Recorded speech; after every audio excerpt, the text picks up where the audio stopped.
soon recurs of COVID-19. I wish to emphasize that broad objectives of the budget strategy for financial year 2022-2023 will focus on sustaining macroeconomic stability and national security, mitigating the COVID-19 impact, preparing for possibility of a third COVID-19 wave, ensuring full recovery of the economy and building a resilient base for socioeconomic transformation and inclusive growth.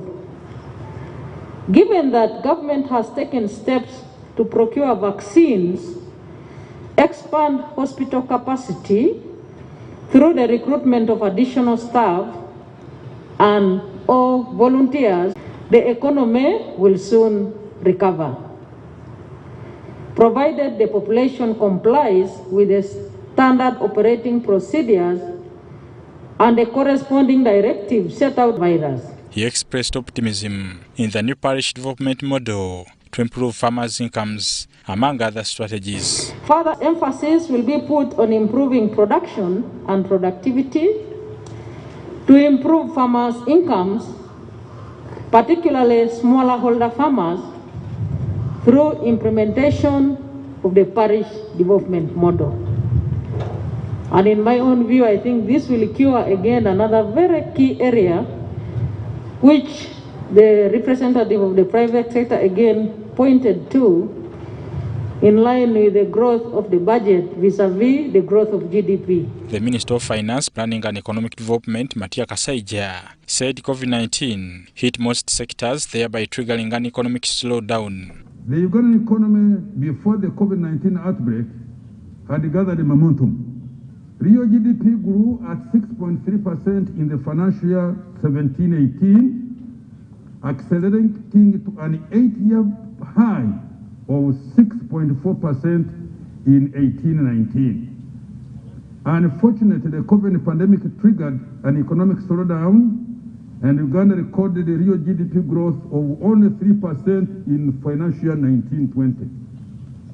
This was the slowest rate in almost 3 decades, and the pace of expansion only picked up marginally to 3.3% in financial year 2021. The most hit sectors were education, construction, tourism and hospitality, transport, food services, arts and entertainment, and recreation. The focus of domestic revenue mobilization in financial 22-23 will be more on enforcing compliance than introducing new taxes. Countrymen, people who are doing business, people who are earning, please do accept to pay your taxes due. Paying a tax is a duty, is a noble duty, it's not a punishment.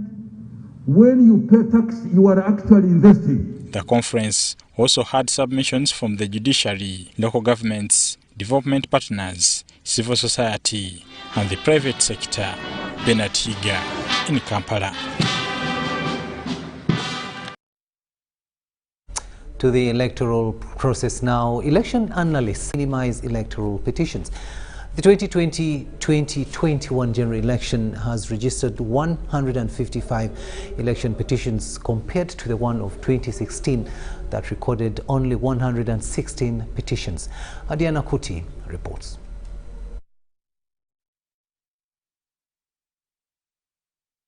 Recently, courts across the country embarked on the process of handling election petitions filed by aggrieved politicians in the just concluded 2020-2021 general elections. This year's general election registered 155 election petitions compared to the one of 2016 that recorded 116 petitions. But what does it mean when a country registers many electoral petitions? The court takes priority when it comes to election petitions. So all other cases are put to a stop because the judges are handling election petitions because they have a timeline to actually achieve those, to handle those cases. The direction of one, voter education preparedness of EC and the honesty of the citizenry down there. Somebody knows very well for sure he doesn't have A-level. He doesn't have A-level, but goes ahead to manipulate his way, and he nominates himself knowingly that on the background he doesn't qualify. And what gives him hope is that we are in a country where corruption can allow windows to be open. He goes thinking he can buy his way up to the end. At the end of the day, people get to know, and you'll appreciate that aspect of corruption, bribery, education, in court is a very serious ground where members lose. During the evaluation of the 2020-2021 general elections by different stakeholders for Kampala region, inadequate civic and voter education were pointed out as one of the factors responsible for many electoral petitions. Of course, it affects decision making. If somebody votes because he has been presented with a ballot paper, that tells you does not even have a second thought or a judgment. He wants to go and do his other errands. He just ticks and ticks. That's why people would find you the next day. When are we voting? You say, no, but the other day when we are voting, I was, hey, you mean that was your election? So that really affects the outcome of an election, yes. We said that with the civic education, chances of having even those cases would reduce if government would focus, or electoral commission would focus on aspects of civic education, because it borders into people not understanding what they are indulging in. Stakeholders have advised the Electoral Commission to continuously engage with the stakeholders, being the electorates and the candidates. Election is a process, not an event. After the elections, there are electoral officers in every district, in every sub-county. There are parish officers, even up to the parish supervisors. I want to appreciate the AC for that initiative, but they should be given a job to do. What is the district returning officer doing after elections? What is his routine job? What is his routine duty? I wake up, I go to work, I go. What do they do? So they should carry on with that process. And we were asking that there should be joint work between the Uganda Human Rights Commission, which is mandated to do the job of civic awareness or civic education. And if they can't do it, then Electoral Commission should spearhead that process so that we do it. There should be civic voter education, even with political party leaders. However, the elected fiscal interaction. But it was a change of strategy from the usual calling people in groups and talk to them maybe in a feed to the current social media through WhatsApp, through electronic TV and radio mostly. Because of the pandemic, could not allow us to interact and talk to people, then they fire questions. So because of that shift from what the people have been used to what we used, some people were not aware. That one posed a challenge. Another area of concern raised by stakeholders is the mismatch of particulars and the symbols of candidates. The hearing of electoral petitions is provided for under Section 36 of the Parliamentary Elections Act. Adiana Kote and Helen Gzamba, UBC. Thanks, Helen and Diana Kuti, for that report there. Now, life has normalized in Greater Masaka following the recent attacks that left many lives lost and scores of people injured by machete-wielding thugs. The findings indicate that foot patrols and village security meetings are some of the interventions taken to overwhelm their silence. Details in this report. Security in Greater Masaka has been on test for last weeks after rampant killings by unknown assailants majorly in Masaka and Lwengo district. Security experts reveal that the killings had no connection to property gains. If these people are not from heaven, they're not aliens doing this, they're people from within. And it is important that village vigilantes or community-based policing and village neighborhood watch. These are tenable solutions that we were going to provide, looking at the capacity of our forces that are, because what we discovered is that manpower is picked from the central pool and brought to Masaka. So if this strikes tomorrow, say Gulu, this all manpower must be taken to Gulu or taken to Lira, and here it remains adamant. So we need a force that is 24 hours prepared here, and that can only be given by local solutions.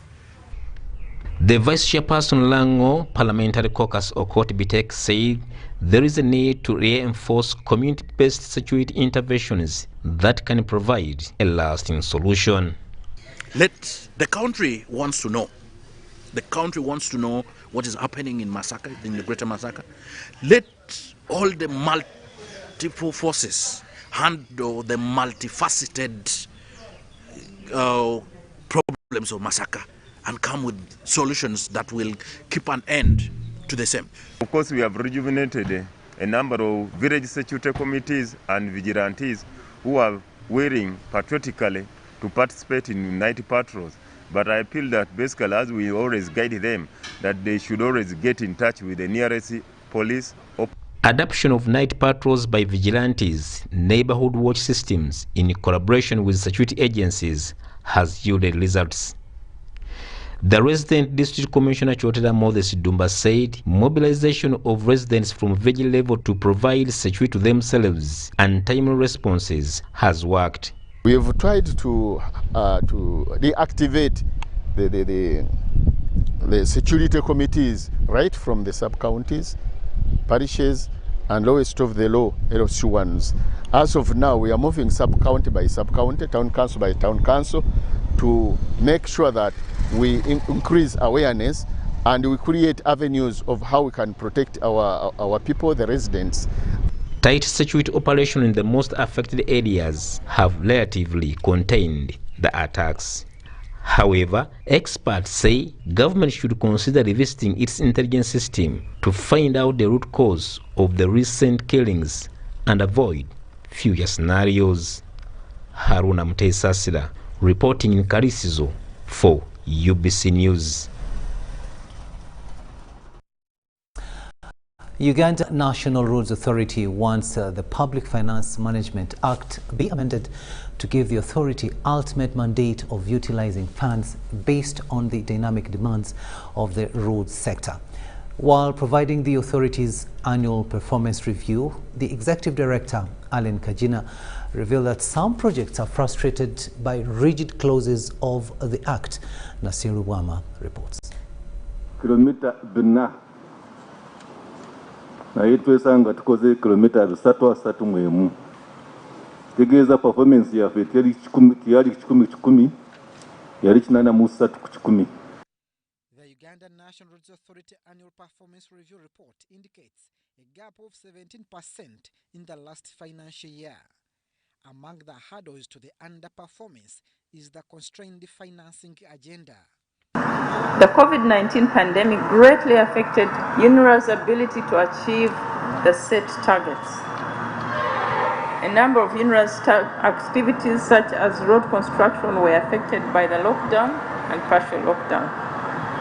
Activities like land acquisition were halted, while projects continue to be implemented under very strict standard operating procedures. Rigid Public Financing Management Act limits authorities' operations to respond to the dynamic nature of the roads sector. You cannot move money from one project to another. If a project is not moving fast enough and has money, and another project is moving fast and has run out of its allocation, you can't move money from here. That's against the law. It's called mischarge. Despite the challenges, UNRWA has registered tremendous achievements.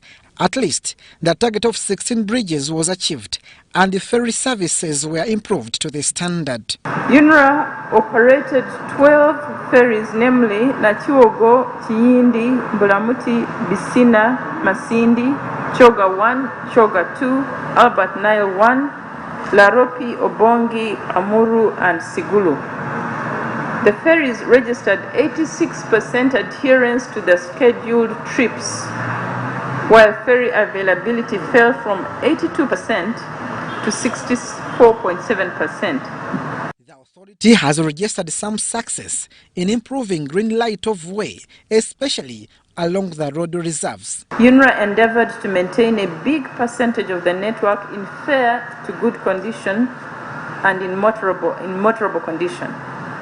Entebbe Express Highway is expected to fully function after the installation of the necessary accessories to improve security of the users. The scope of the contract covers the following: lighting of the expressway from Busega to Mpala, installation of toll collection systems and overload control system, installation of independent traffic monitoring system, the tolling operations, toll collection, financial management, traffic management, personnel management and administration. In the projection for the next financial year, the authority is looking forward to build the capacity of local construction partners to reduce on financial repatriation. By the end of the financial year, 38% or 38.8% of signed contracts worth 1.4 trillion were awarded to local providers through applications of the local content reservation schemes, accreditations for construction materials. We have a lot of contractors in the sector. We all know that the sector is not regulated. Whoever feels like doing construction comes into play without any regulation. And we find ourselves as UNABSEC, as an umbrella body for contractors, being constrained, having to look around for each and every one, even those who are not members of UNABSEC. In the financial year 2021-2022, Uganda National Roads Authority had a target of constructing 400 kilometers, but only managed 331 kilometers, which represents a 17% gap. Abdul Nasir Luwama, Nsamba Juma, for UBC News. From Kampala, let's go to Rukungiri now and we'll look at the health sector, where it has been said that inadequate healthcare facilities in Rukungiri district is worrying, with few health centers overcongested with patients seeking for treatment. According to the chairperson Buyanja Asinguza Alan Mutemba, there is no better way to improve healthcare in the region than the locals teaming up and contributing to the broken healthcare system in the region. The increasing health-seeking behavior of Ugandans is hitting hard on the existing healthcare infrastructure, with many crying foul over inadequate care in many of the health centers countrywide. The residents of Buyanja Sub-County and Buyanja Town Council in Rukungiri district, under the umbrella of Buyanja My Roots, are mobilizing themselves to contribute towards revamping the deteriorating healthcare system in the region. According to the chairperson, Buyanja My Roots, Asiguza Alan Mutemba, many mothers deliver on bare floor at Buyanja Health Center 3 and Kasheshe Health Center 3, with a catchment population of 50,000 people lacking maternity beds and inpatient beds. We are looking at maternity beds, we are looking at general patient beds, we are looking at mattresses and the blankets. We are looking at an outreach or a waiting room in form of a tent. We're also looking at the fetal Dopplers. We are looking at infrared thermometers, refrigerators, to support the two health facilities. Mutemba is mobilizing the Rukungiri community and all well-wishers from all walks of life to join the noble cause. Costed, these items came to a tune of about 68 million. Buyanja My Roots is working together with the local leaders and now call upon all our members, all the other people from Buyanja. The event mobilizer in Buyanja My Roots platform, Adrian Bainebiabo, outlines the challenges faced by healthcare delivery in the region. As of today, we have about 8 million shillings, both in cash and pledges, and therefore we are looking for 60 million shillings. The group is mobilizing for 68 million Uganda shillings to be able to supplement government efforts to service delivery. Came up with a list of items in collaboration with the in-charges of the health units that we intend to provide to these two facilities to improve the healthcare that is provided to women and children.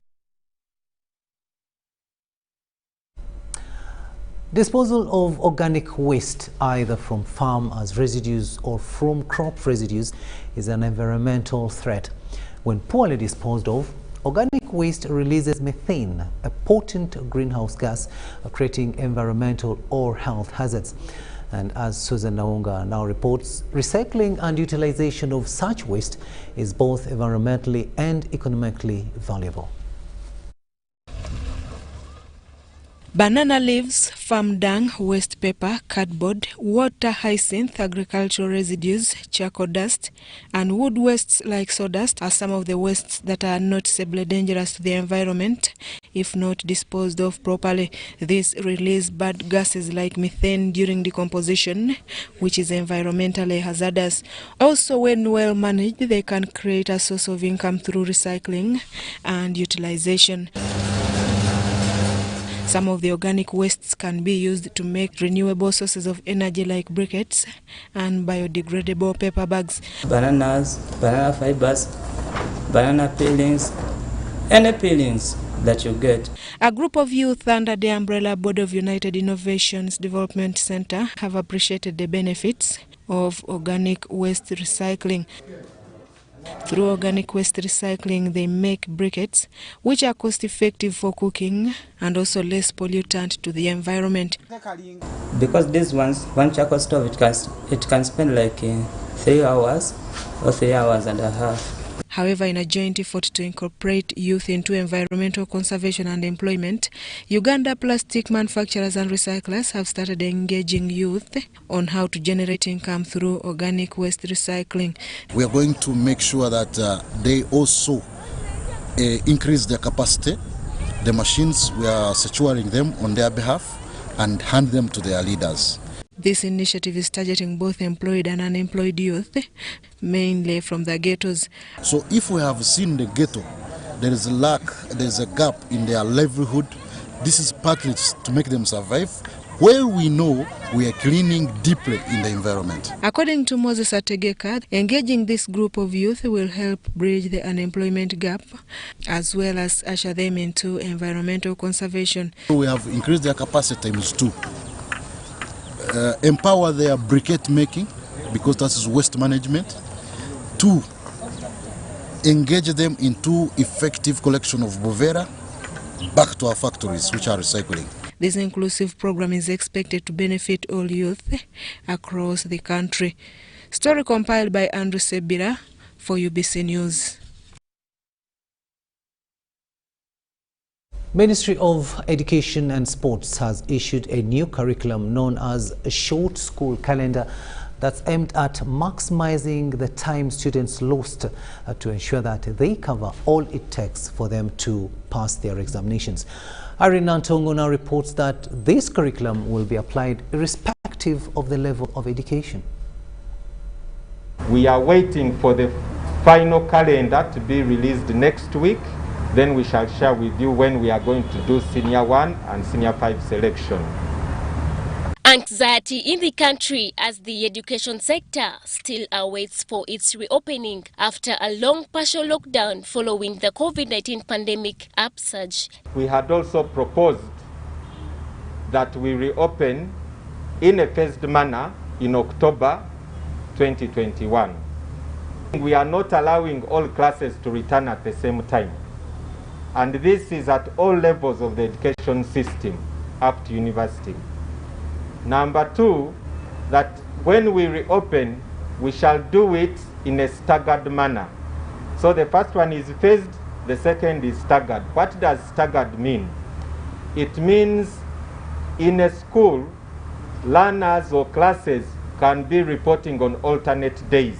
The Ministry of Education and Sports now says it has come up with a new curriculum to bridge the lost time pupils and students have spent out of school and higher institutions of learning. For the P1 to P3, they will not be studying everything that they normally study. We are going to concentrate on core areas. And these areas are literacy, numeracy, and English. Because these are the basics, even if you go higher to university level, if your foundation for literacy, numeracy, and English was not good, you'll find it difficult to do well in this country. This curriculum is designed to have students availed with knowledge. Mojimba, however, says this will be done in observancy of the standard operating procedures to curb the spread of the pandemic. In another development, the Ministry of Health has now embarked on fighting the premature rates as well as catering for the patient's safety, especially mothers and their newborn babies. We know the problem of prematurity in Uganda, and as a country we are doing all we can to first of all prevent prematurity in the country. We encourage this in commemoration of the World Safety Day, which is due on the 17th of September 2021. This year, our objective will be to raise awareness among the different stakeholders on the safety of maternal and the newborns, and also extending to the child health category. Emmanuel Ainebiona, the spokesperson, Ministry of Health, says the country has now embarked on vaccinating and also gave the status of the vaccination of COVID-19 pandemic. On 6 September, we had vaccinated 1,476,526 people. For the first dose, we had vaccinated 1,044,871. For the second dose, we had administered 431,655. Irene Faith Nantongo, UBC News.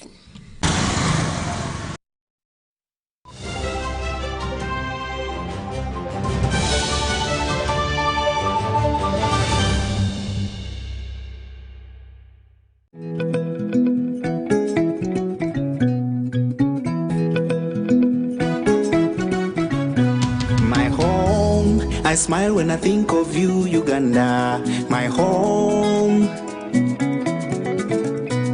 My home, I dance when I look at you, Uganda, my home. Oh, my Uganda. I know, with you I'll always stay forever. I know,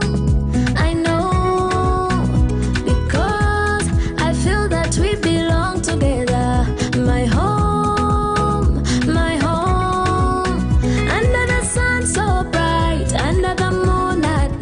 On my heart, mommy, oh my Uganda. Hey, mama. My Uganda. Oh, my Uganda. Oh, my Uganda. My Uganda. Nikokuna. My Uganda. Amari, Alemira. My Uganda.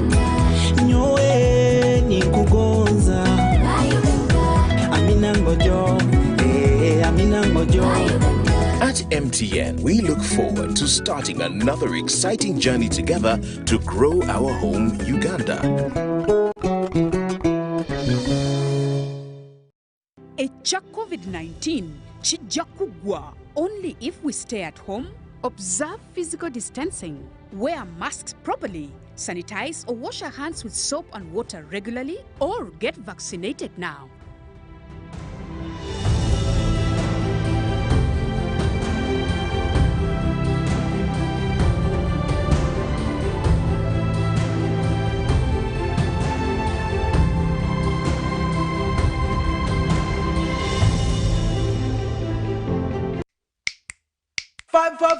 Five times the winning, yeah.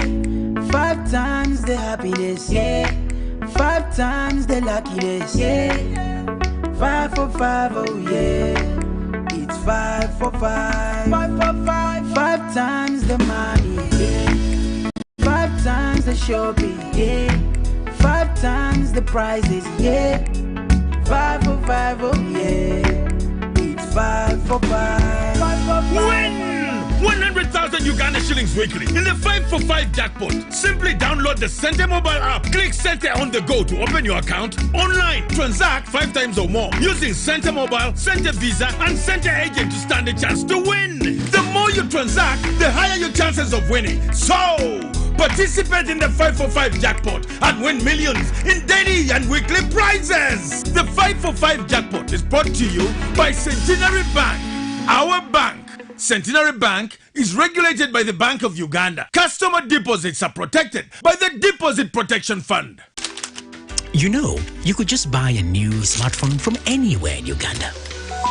Dial *175 *94 hash to activate their 100% double data bonus offer on weekly or monthly bundles for 3 months. Better yet, you automatically receive free 1 GB valid for 30 days. You are hooked already, aren't you? Enjoy a 100% double data bonus from Airtel. Buy a smartphone from anywhere in Uganda and insert an Airtel SIM card. Dial *175 *94 hash to activate a 100% data bonus offer on weekly or monthly bundles, valid for 3 months. Dial *175 hash and select your preferred bundle to activate a 100% data bonus offer on weekly or monthly bundles, valid for 3 months. Airtel, the smartphone network.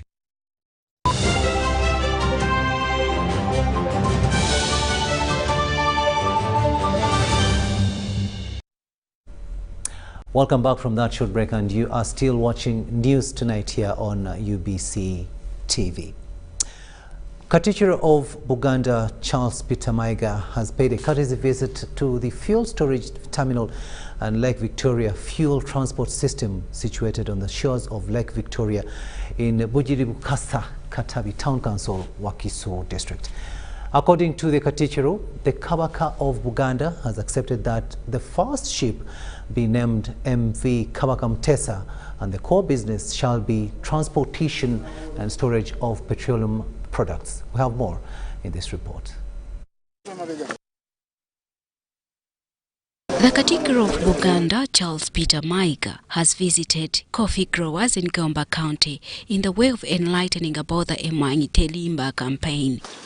He first visited Joseph Sebandeke in Butiti Katete village, Kabrasoke sub-county, with over 6 acres of coffee plantation. Here, Maiga advises farmers to stop complaining about coffee wilts, but look for solutions. Homes we visited have reasonable standards of living.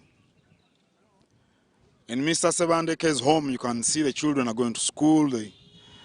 He stays in a reasonable house. There is enough food in the homestead.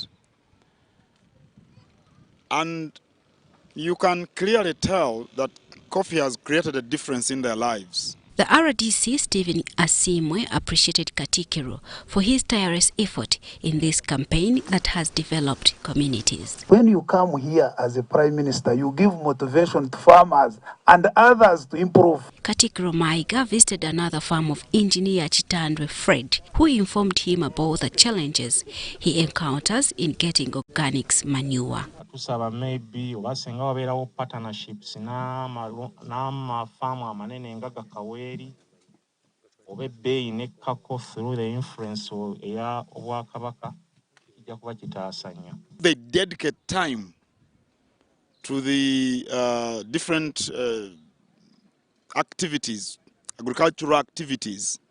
The challenge is that the middle class don't allocate sufficient time to farming.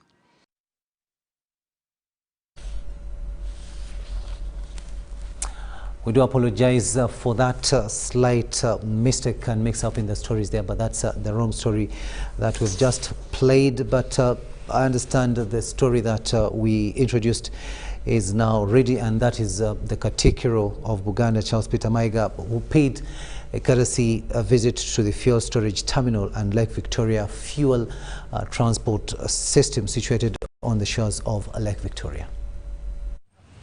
Upon his arrival to the site, the Katichiro of Buganda was given a humble welcome by the chairperson of the ongoing construction project, Captain Michael Mukula, with officials from Buganda and the central government. Captain Mike Mukula and other stakeholders led the Katichiro on a tour of different facilities under construction. These included the fuel tanks, storage buildings under construction, and the 2 ships being built. Shortly after the inspection tour of the multi-billion project, the Katikkiro revealed that the Kabaka of Buganda, His Majesty Ronald Muwenda Mutebi, has accepted to have one of the 4 vessels be named MV Kabaka Mutebi II, a name that was unanimously accepted by the parties involved. And I'm glad to announce here and now that it has pleased His Majesty Ronald Muwenda Mutebi that the barge be named MV Kabaka Mutebi II. And I can tell you that the Kingdom of Uganda will support and cooperate with Mahad Infrastructure Uganda Limited in all ways possible. According to Katikkiro, the design of the project upon completion in December as projected will be environmental friendly with no waste disposed in Lake Victoria. The Katikkiro also appealed to state actors to avoid bureaucratic tendencies that frustrate foreign investment. When Ginesh was explaining about pollution, no waste will be discharged in the water, I applauded, because they're mindful of the environment. Captain Mike Mukula also re-emphasized Katikkiro's appeal on government bureaucrats who sweep below the carpet project proposals of investors with hidden agendas. This is money, but sometimes you go to offices and it's as if you're asking for a favor. I want you to join us in this common voice to appeal to our colleagues in government and in the country to make Uganda a much more attractive investment center. We must wake up and get things done. Mukula expressed willingness to work with the local communities in line of the job acquisition, but also called upon Uganda National Roads Authority to construct the road from Kauku Main Road to Wujiri-Bukasa.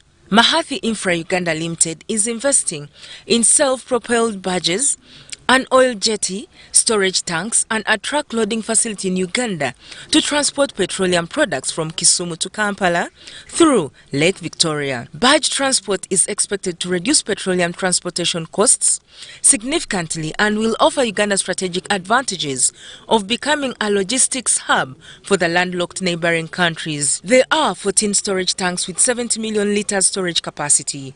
According to Mahathi Infrastructure Uganda Limited Administration, the project will spend $300 million and is expected to commence its operations in December this year.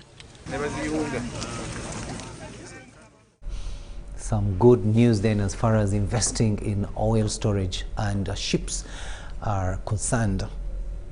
Now, stakeholders are worried over the decline in condom use that has led to an increase in sexually transmitted diseases and early pregnancies.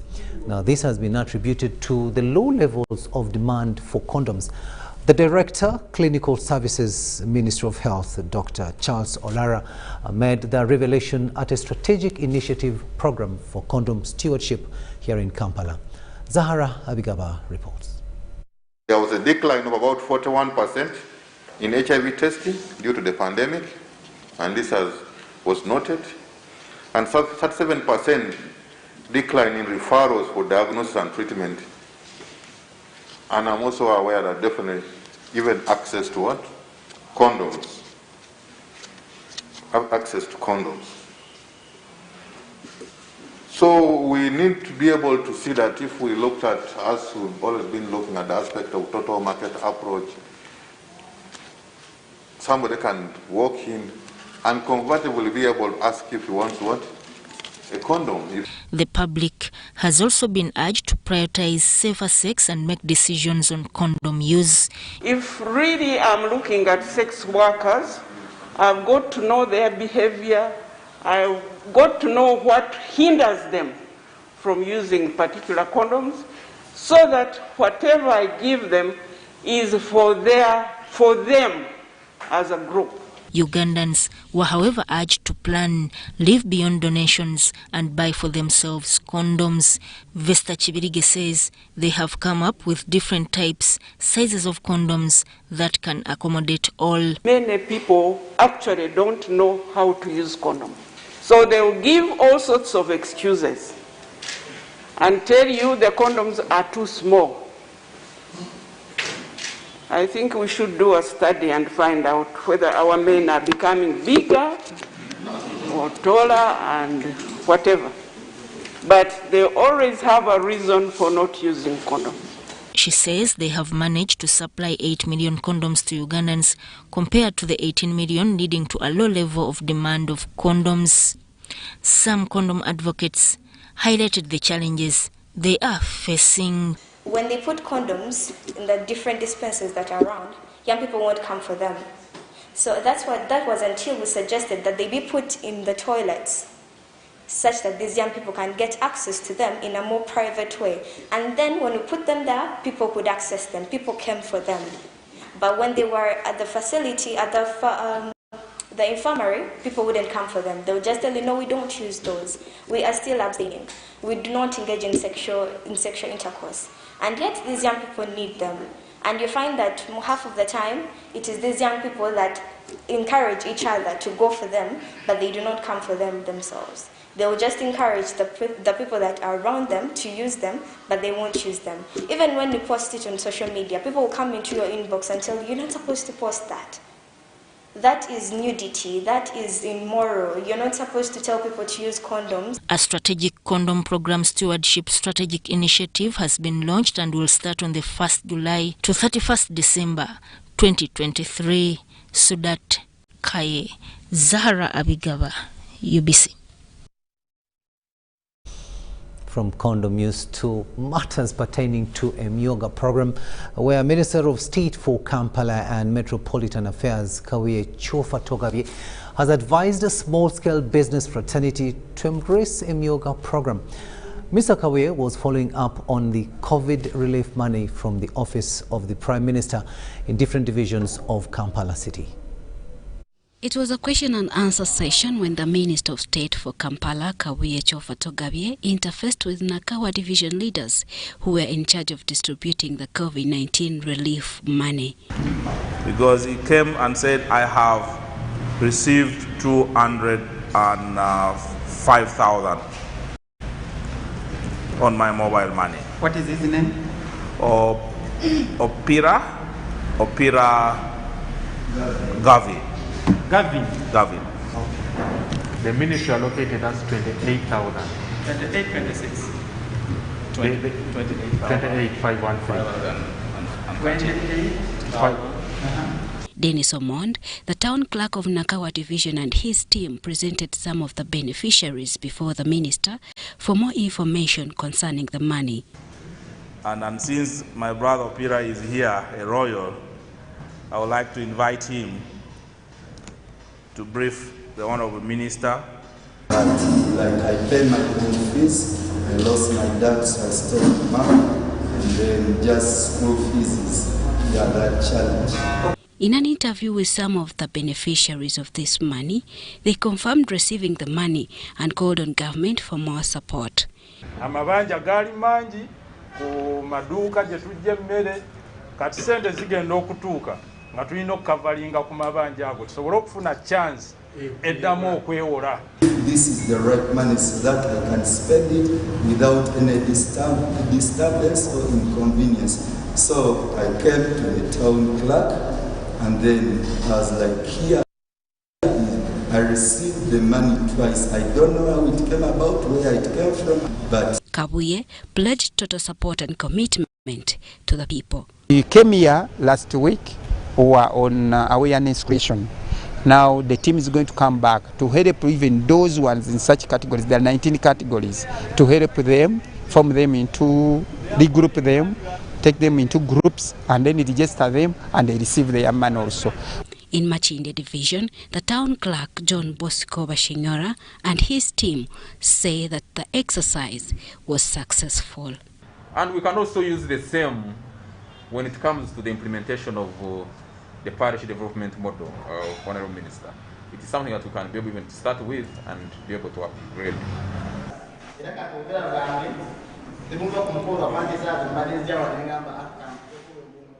Okay. Physiotherapists have urged government to start a training school for physiotherapists, doctors, to increase on the number of physiotherapists and improve the health standards in the country. Take a watch. indicates that the number of physiotherapist doctors in the country is still low. The research is premised on the high turn of people in need of physiotherapy services, but the problem is compounded with the small numbers of physiotherapists in public health facilities in the country. Dr. Kakoza Isaac, the president of Uganda Association of Physiotherapists, says that government should ensure that more physiotherapist facilities are put in place to provide adequate physiotherapy services to those in need of them. To raise awareness among the public, the role of physiotherapists in helping such kind of people, and also advocating for physiotherapists to government or policymakers to help recruit more physiotherapists in public places.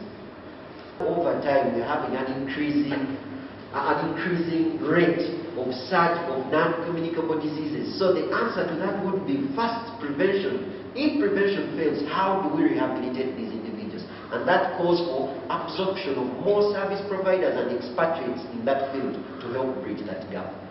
Dr. Kwakoza says much emphasis should be put on setting up physiotherapy training schools to increase the number of physiotherapists in the country. So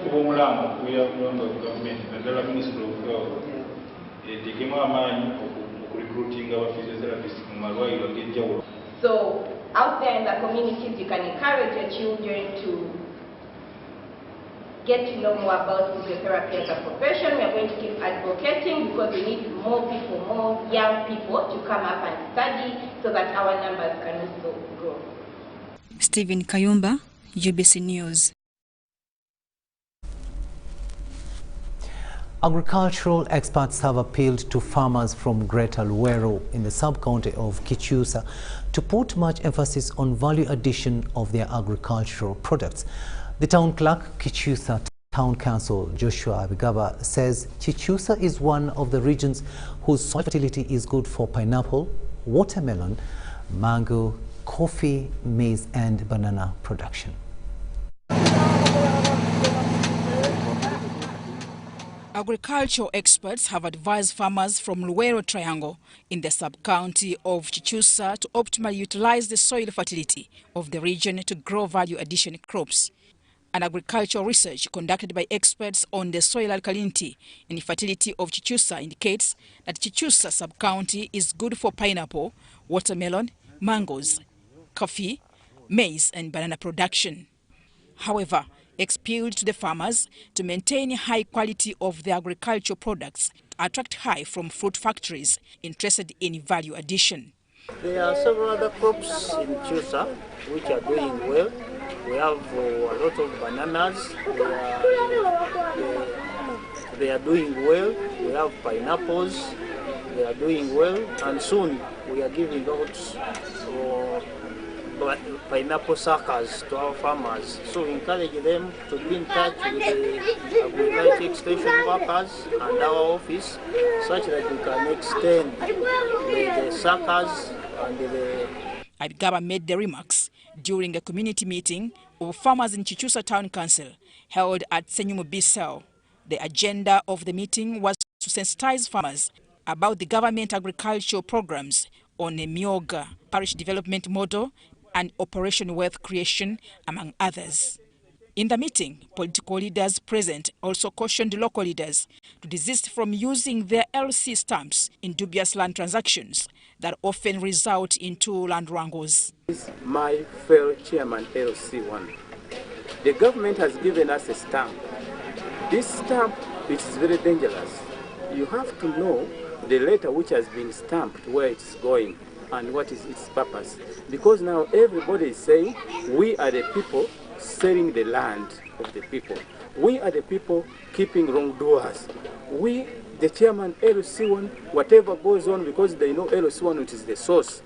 So let us be very, very, very careful when we are using the stamp of LC1, mostly this stamp which has been given to us by the government.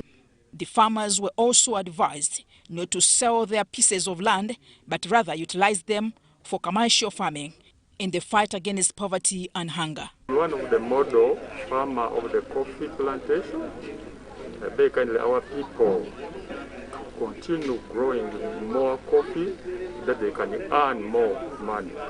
The farming is a job here. The job, many people, they get money in farming. Mtonyi Helda and Salongo Kasibante, UBC. We'll now take a short break, but return with business.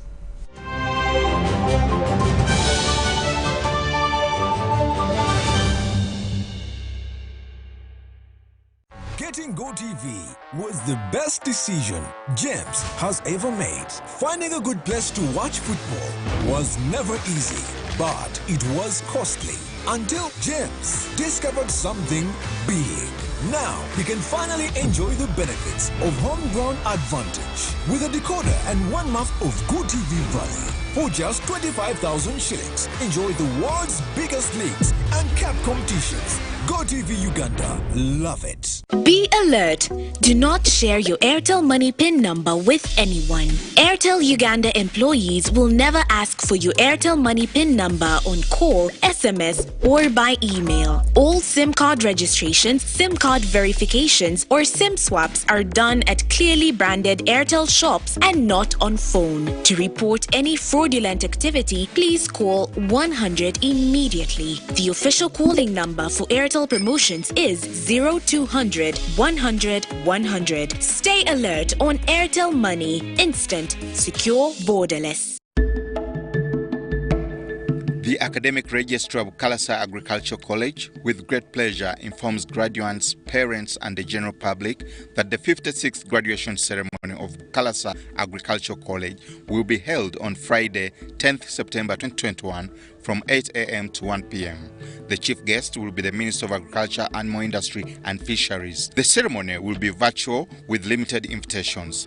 Therefore, all those authorized to attend the ceremony shall comply with the standard operating procedures stipulated by the Ministry of Health. Graduates, guardians, and the general public will follow the live streaming of the ceremony on UBC television, YouTube, Facebook at Bukalasa Agricultural College Center of Excellence, Twitter at Bukalasa Agric, and on Zoom. Graduates are particularly required to pay shillings 87,900, including bank charges, into Centenary Bank account number 35100211721. The payment is for graduation, transcript, certificate, and convocation. The list of graduates for conferment of diplomas and certificates in the various disciplines is available on the college website www.bs.ug. For inquiries, please contact the Office of the Academic Registrar by mail at bsc@bsc.sc.ug.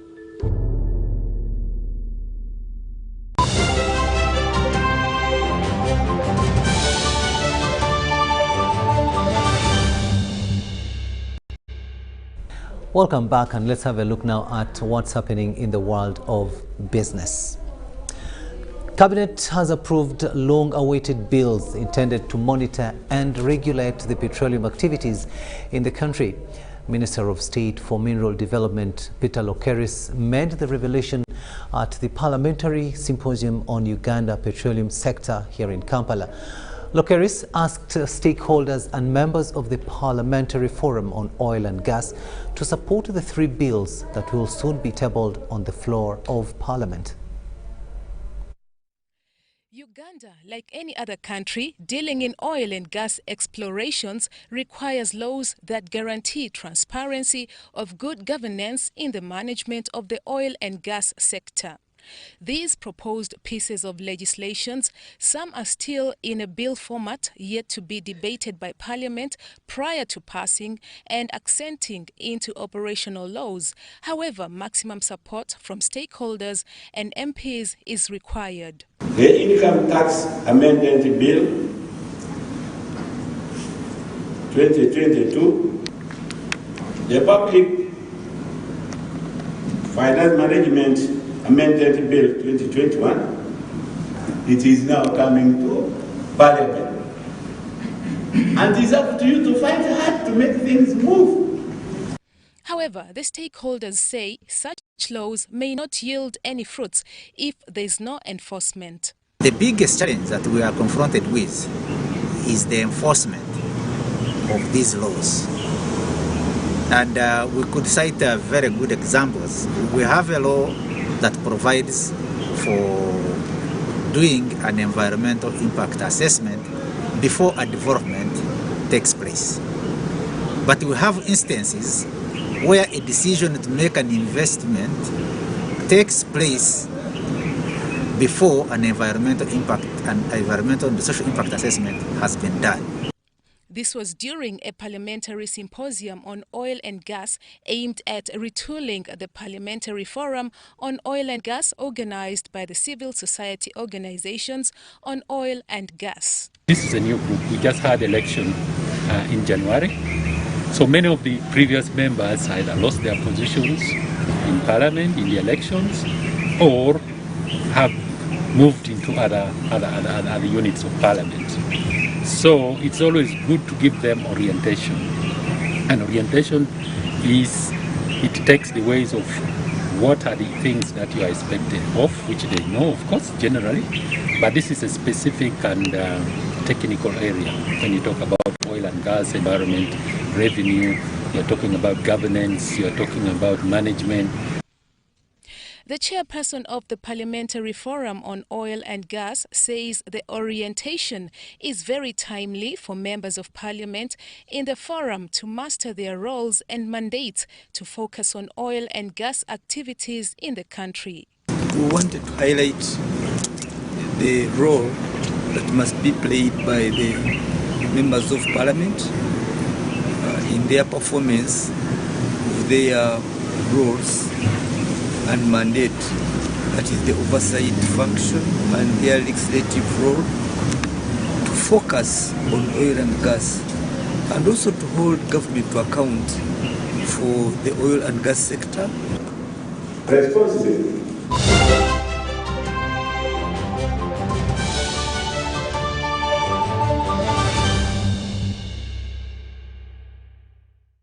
Brought to you by Transact 5 times or more using Center Mobile, Center Visa, and Center Agent to stand a chance to win. The more you transact, the higher your chances of winning. So, participate in the 545 jackpot and win millions in daily and weekly prizes. The 545 jackpot is brought to you by Centenary Bank, our bank.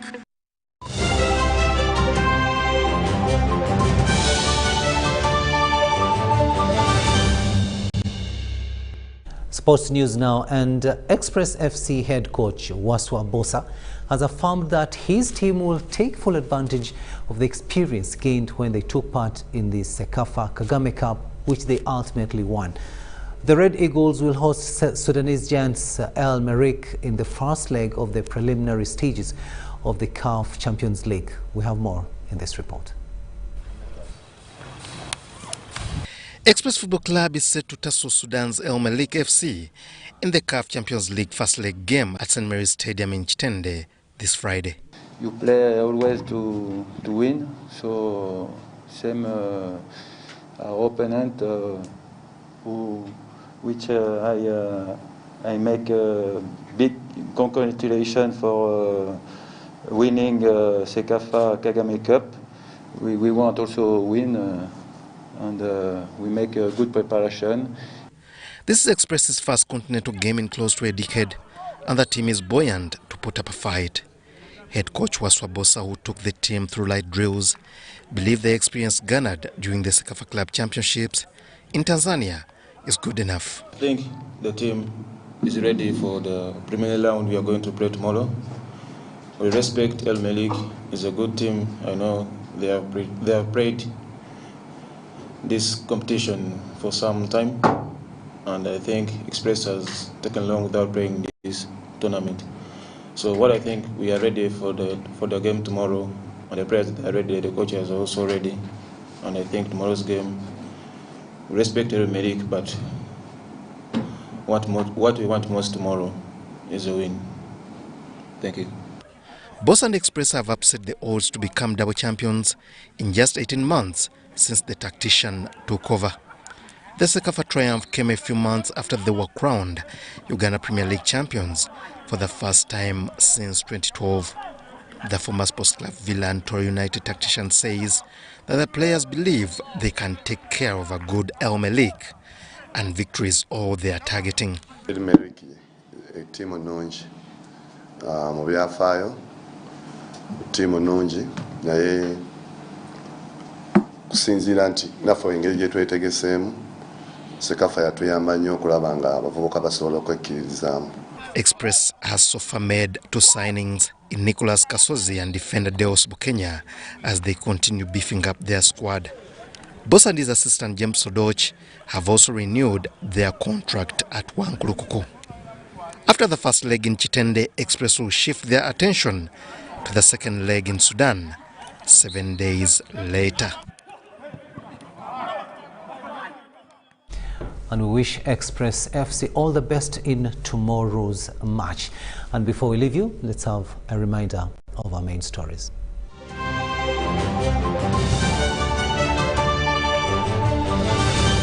In our news tonight, national economy. President Museveni says economy is recovering from COVID-19 as national budget conference takes place. Electoral process. Electoral Commission pegs increasing electoral petitions on inadequate voter education. Greater Masaka security. Masaka and Lwengo security situation normalizes. And in sports, CAF Champions League. Express upbeat ahead of Almeric game tomorrow.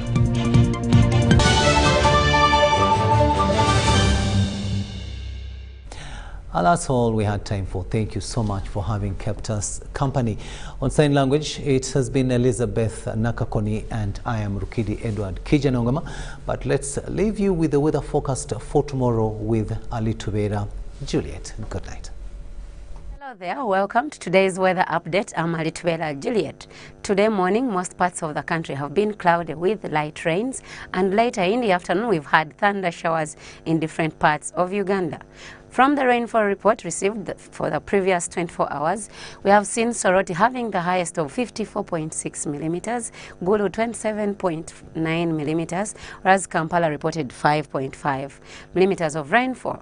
And from the satellite image taken over Africa, it indicates that the rain belt is still over our country, and we also have a push of moist winds from Congo Forest, that's Congo air mass towards Uganda, and also the southeasterlies from Indian Ocean are still bringing in moisture, contributing to the wet activities we are experiencing in different parts of our country. Tomorrow morning, we are expecting light rains for most parts of Uganda, apart from some areas in northeastern Uganda and some parts in western where we are expecting sunny intervals. And later in the afternoon, we expect a pickup of thunder showers here and there in different parts of Uganda. For the maximum temperatures, they are expected to rise to 28 degrees centigrade for the northern sector and northeastern. Around Lake Victoria Basin, we expect a range of 26 to 27 degrees centigrade. And for areas in western or southwestern, we are expecting a range of 28 25 degrees centigrade. Kabale Highlands, a maximum of 22 degrees is expected. Elsewhere on the globe, we are expecting sunny conditions for New York and a maximum of 23 degrees centigrade. Showers are expected for London, Amsterdam and Dar es Salaam at a maximum of 30 degrees centigrade in Dar es Salaam. Nairobi, we are expecting sunny intervals and a temperature of 25 degrees centigrade. And that's what we had in store for you today. Have a blessed night.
There is one all-time greatest moment in the history of sports, and it happened in the 1932 World Series.